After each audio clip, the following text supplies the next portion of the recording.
It's the corporate Sunday night dread, not looking forward to going to work tomorrow because you have a bad manager. Whether it's through a manager change or a reorg, it just doesn't matter. Well, today we're going to talk about how to not just survive, but how you can thrive with a bad manager. This is something we've all had to deal with, in my case, multiple times in my career, and I've still thrived, and you can too. I'm going to talk about specific tactics you can use to survive and also thrive with some practical, proven strategies that's not just the usual venting and saying, leave your team. Now, it may come to that, but there's lots of things you can do ahead of time to thrive. Okay, so first, let's just spend a minute to talk about what makes a bad manager. What's the difference between a demanding manager and an unhealthy one? Now, a demanding manager, you will still have some clarity of expectations. They have the ability to listen when you have issues. They can be firm but fair with deliverable timelines. And if you really don't think the timelines are fair, they're willing to listen and discuss it and explain why they are what they are, and maybe provide some options and support and even empathy, and maybe even run interference. Now, they might not be able to do anything to change it, but they should be willing to try to explain why they can't do anything about the situation. And the big one for me is a demanding but reasonable manager will also have reasonable career discussions. That's part of their job. These ones take it seriously. They provide you with valuable work, and that helps track you with growth towards your next promotion. And they're willing to discuss where you need to improve and kind of what the applicable timeline might be to when you can be recommended. So that's usually the signs of a healthy, even if they're a firm manager. Now, an unhealthy manager, we can talk about this all day, but the signs are pretty easy. Poor communication, inconsistency, micromanagement, favoritism, blame shifting, a lack of general support. Obviously not talking about promotions. No, you got to note that not every frustrating boss is really toxic, but not every manager is perfect in all areas either. But there are patterns that matter. And when you start seeing things over and over, that's when you have to make a determination with every manager. Are you still able to thrive even if they're not perfect? Because we know what the impact of bad managers are: employee stress, burnout, loss of confidence, reduced motivation, lack of having an understanding of career progression. Now, the worst individual impact that a bad manager can really distort your performance reviews and the team culture, and that really limits your ability to obtain corporate wealth. So when it gets to that stage, you really have to take a stance and do something about it. And the longer you don't address it, the worse it is on your career wealth growth, because it puts you further and further behind where you can and should be, as we talked about in the previous videos.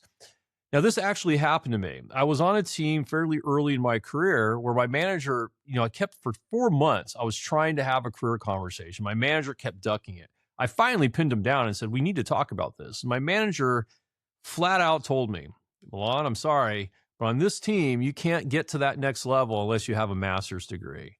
And I said, well, you mean my work isn't valuable? Well, it is, but I'm sorry. It may not be fair, but this team really believes in advanced degrees for those levels because everybody else has them. And I said, okay, I didn't have an advanced degree. So clearly I was blocked out. And I was very angry. Let's be clear. I was livid because I'd been doing all the work. I'd been getting great kudos. I had plenty of recommendations, but I was ticked. But I decided I had to take the high road. And I just said, okay, I understand. And I left the meeting. So then within a couple months, I found another job. And I told my manager I'm leaving for this other job because they have career opportunity. And the manager was really mad, actually started yelling at me. And I just stayed calm. And I said, look, I love the job I do for you, but you told me I can't get promoted. And I'm not prepared to stay at this level when I believe I'm ready. And I've been in this level, the requisite amount of time for the company, what they like to see. And I need to be at a place where I can get promoted. And so while he was very upset and he was outwardly upset with me, I just stayed calm and I left. Well, 6 months later, I got the promotion. And the interesting thing is, a week after I got it, my old manager that I left asked me to lunch. And I couldn't believe, but he wanted to hire me back because he said, well, now you're at the next level. I can hire you back at that level. I don't have to worry about promoting you. So you want to come back? And I said, well, thank you. I appreciate it, but I think I'll have to pass because now I'm going to be going back into another unpromotable job because I'm not going to get the next level if I couldn't get the one I had now. So remember in this case, and I talked about it previously, is that managers look at you as a line item. So you really have to become mercenary and do what's in your best interest. And getting to that clarity of whether or not there was a career opportunity on this team was paramount for me not wasting 6 months or another year. And I've seen too many employees allow themselves to be used. Now, I spoke in the previous episode or two that your manager is a tool and you have to utilize them accordingly. Like you can let the tool get rusty in the garage or you can wield it like a bat or a scalpel. And if you choose not to leverage that tool, that's really on you. And that's what I had to come to terms with every job where it happened, where a bad manager gets pulled in. You love the team, it's going great. The manager leaves or retires or gets ill and they move in somebody else or there's a reorg. And so you're going to have to deal with these strategies. Okay, so what are the strategies now to survive and thrive? So here's some specific things that you can and should do. You need to document the expectations, decisions, and feedback to reduce confusion. And I used to train all my teams to do this, especially with a new manager and especially with a bad manager, is you have to unsolicited send them 1 to 2 mails a week. And I will frame these out into specifics. On Monday, if you want to do it on Monday morning when you show up to work, you write an email to your boss. You state what you're planning to get done this week, the deliverables, the timelines, the metrics, and say, this is what I'm planning to do this week to get done by Friday. And most importantly in that email, you have to state, if you do not agree with these priorities, please let me know specifically and we can discuss. It's critical. You're building a business case with your manager because conversations you can't always count on. Now, you want to keep all these emails because they're your documentation trail. And then on Friday, you want to write a quick recap mail. This is what I got done this week. This is the value that it added. This is what's still outstanding. These are the next steps, which I will put in the Monday mail. If you don't agree with anything here, please let me know and discuss or provide me feedback in a response. So with a bad manager, you can't always assume that you can rely on their memory later. And it's good practice anyway, especially when you're going into a new team or a new manager comes in, even if they're good, because they need to know what you're doing. And also you're taking away any plausible deniability. And you can even put in these mails. And sometimes I've counseled people to do this when their manager really isn't having a career conversation. You can state in the Monday mail, these are the deliverables that I believe are at the next level up as I rate them in the expectations in the HR handbook. If you do not agree, please let me know so we can set up a meeting to scope them appropriately because I want to be considered in the next promotion round. What's the manager going to say? Once you put it in writing, you put the manager on notice. Plus, it provides you with documentation with HR if the manager continues to do a poor job. And you can use it with senior manager later saying, look, I tried to have a conversation. They didn't want to talk to me. So I put it in email, gave them opportunities to respond. And over a couple of months of doing this, this is an example of what I also call training your manager. Now, it's not always for a bad manager. I'm going to take a slide aside here with training any new manager. When I took my last role in a Fortune 100 company as a vice president, working for a senior vice president, I walked into his office. We had a project we were working on. As we were walking out, I said, okay, I wonder how long it's going to take me to train you. And he was like, train me? I'm your manager. I said, yeah, I have to train you so you know what I'm doing, so you trust me to do it without all the micromanagement, because he was micromanaging me. He just kind of half ha-ha-ha'd. But I was dead serious. You have to train your manager, and this is how you train them and also let them know everything that you're doing and you put them on notice. This takes away that plausible deniability that you never brought it up with them. You never asked them if you were on track. So then later when they say you're not, you can say, well, why didn't you respond 3 months ago or 2 months ago? I put it in email, and they have no excuse not to read the email, really. They'll say, well, I'm busy and all this, but that's not an excuse to documentation. So that's how you weaponize it. And it works because once you make it specific and actionable in email And then if they don't take any action and you try to talk to them in one-on-ones, they still refuse to talk to it, they are at fault. You have done everything you could do to make their life easier, and they failed you as a manager. And you don't even have to say it because it becomes apparent in conversations that happen later. Now, we're talking about a bad manager, somebody who just refuses to talk to you about it. This is how you protect yourself and weaponize it. It's also critical to always ask for clarifying questions and summarize the next steps. There was an old saying from my time in the FBI, which was, if it isn't on paper, it didn't happen, because we had to document everything. And that's one of the lessons I took with me into the corporate world that really allowed me to weaponize these ideas to drive my career in an effective way on the shortest possible time frame, because there's no wasted time then. And the weekly documentation is the easiest way to do this, even if it's not a bad manager, but just an inexperienced manager. A lot of times people will associate an inexperienced manager with a bad manager. Now, remember in previous episodes, I talked about how the most junior employees are managed by the most junior managers.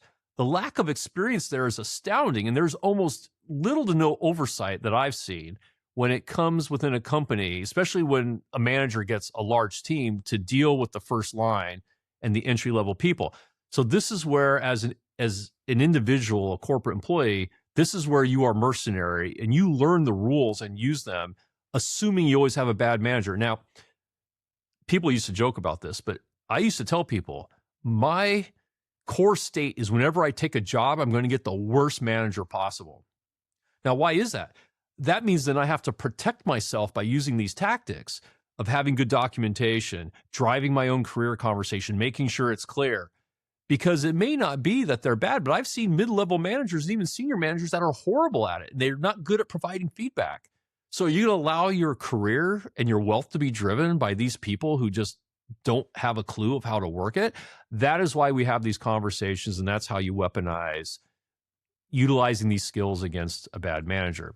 Now, you also protect yourself from a bad manager by building great alliances with trusted peers and mentors. Now, this goes back to the value conversation that I was driving in the value podcast, where if you have enough teams around you that see your value by making their lives better and having these better together stories, they are champions in your corner when it comes time for not only the promotion, but when the manager starts giving you bad feedback, you pull out these positive feedback saying, well, wait a minute. You're telling me X, but these other managers and teams are saying that we're doing great business value work together, and it makes it much harder for that bad manager to put you down when the conversations come out with HR. Again, we're assuming the worst. Or you can still use those kudos forms with a bad manager or inexperienced manager to help drive your promotion recommendation. That is how you weaponize it.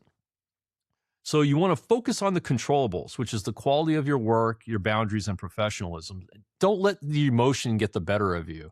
You know, like all things, bad managers will either move on or are replaced. So let's talk for a few minutes about when you should decide it's time to move jobs, meaning that you've tried these tactics, it's untenable. Even though you're doing them and you can thrive, it's just very painful and it can take a big mental toll on you over time. I know I stayed in a role for a while, one, because I didn't like the options of jobs I was being offered, so I had to wait longer than I wanted to get out. But, you know, knowing I was leaving helped out. So let's talk about when you should consider moving. So one, you want to avoid any emotional escalations when possible and take the high road. We talked about that a little bit already, but fighting with a bad manager is a fight you cannot win. Even if you win a daily battle, you will lose the war, because if a manager is toxic, believe me, the other managers and leaders will see, did you either handle the situation well, meaning you took the high road and you thought about the business and you didn't escalate, or did you escalate it? Because the problem with going to HR is there to protect the company. They're not necessarily going to protect you as the individual. And so the warning signs when things are not likely going to improve is that you've been doing these documentation weeklies over a period of a couple months and you see no change. The manager doesn't read the emails, refuses to provide feedback, won't have a career conversation. And if this goes on a couple of months, that manager is probably untrainable. And if there isn't other people complaining and, you know, it's not looking like it's going to change, then you have two options: either leave the team or you bring in HR or senior leadership. Now, It's always a risk to bring in HR and senior leadership in these cases. I mentioned before, HR's job is to protect the company. So if there isn't a lot of documentation of something that is not allowed for them to do and they're just like inexperienced, then that can just cause a lot of friction. And unfortunately, you're lower level and you work for the manager, you're going to likely lose. So what you can do is try to be positive. So we talked about how you can approach the other teams to drive value. Well, approach those other teams instead of your manager and ask if they have roles open for you. Because if you've done good work with them, and I've had offers from teams I've done work with, say, hey, if you ever get tired there, why don't you come here? Sometimes you'll find the timing works out. Sometimes they don't have a role open, but it doesn't hurt to ask. And the people that are giving you good feedback on deliverables, you've probably learned enough about those roles and you've been adding cross-group value. A lot of managers are looking for somebody that's not exactly like the people they have on their team, especially if they've seen good value with somebody who's bringing in a perspective outside of the team that's added value to those teams as well. Obviously, if the manager is just toxic and doing things they shouldn't be doing by HR rules, you need to take it to management, of course, and definitely do that. But you can also offer up in a positive way with your manager saying, look, things, I'm struggling. I'm struggling with the fact that I'm not really getting the work or feedback I need, to move my career forward. So I'd like to talk about maybe moving to a partner team. It doesn't appear like, it's that opportunity is here. And that's a little bit more positive, but you're letting them know that you're going to talk to a senior manager, or you're going to tell them, look, I'm going to have a skip level to see if there's other opportunities. I think it's looking like I'm kind of capped out here. You're putting your manager on notice in not a way that's basically putting them and their skill set down, but you're looking at other opportunities for yourself. And that's a much more positive way to approach your management and senior leaders. Make it about you a little bit and your opportunities. Because if you're going to try to throw your boss under the bus, even if it's valid, then you have to still live and work on that team for some period of time. So letting them know that, you need to have more out of your role. And that's why you want to talk to the skip level. It is upfront and it is true, but you're not necessarily highlighting the manager's, let's just say, toxicity or the negative things that the things they're not doing for your career. And it lets them know that you have put them on notice that you're looking. There's always a risk, though, that they kind of see you then as somebody who wants to move on. But if you're going to take it to that level, that's a risk you're just going to have to take. So again, I would only do that as a last resort, because finding another role that's more conducive to your career, which is why I focus on the promotion discussion, because you can manage a toxic manager to promotion. A lot of toxic managers are really just inexperienced and they don't know how to do the promotion process. So if you go back to the video about filling out your own promotion recommendation form, on you driving that conversation, a lot of inexperienced managers are actually malleable, and you can get them to do what you want. A lot of times because they just don't know what to do. So that's where you can drive your own conversation and actually make your life easier and move your career forward, and not just survive it, but also use it. I was promoted under a bad manager once, because I had the documentation. When this manager came in, he did not see me at the next level, but I had all the documentation. I said, look, this is the position I was at with the previous manager. I've already talked to the skip level. I'm not starting over. So all I need you to do is, when I finish this project, I have the documentation over the last year and a half of this project coming to fruition. I need you to submit it. And if you're not going to submit it, I'm going to go talk to the skip level. And they didn't want me to do that as a new manager coming in. And he was very toxic, but he put it in begrudgingly, and I got the promotion. And then I found another job, because clearly I wasn't going to make that a long-term investment.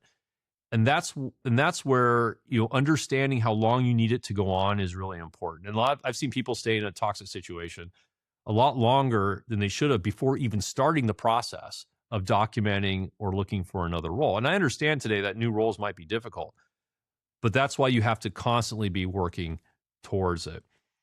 Sometimes the healthiest move is not to endure it longer, but to leave strategically, which is what we were talking about. But not burning the bridges is also very important.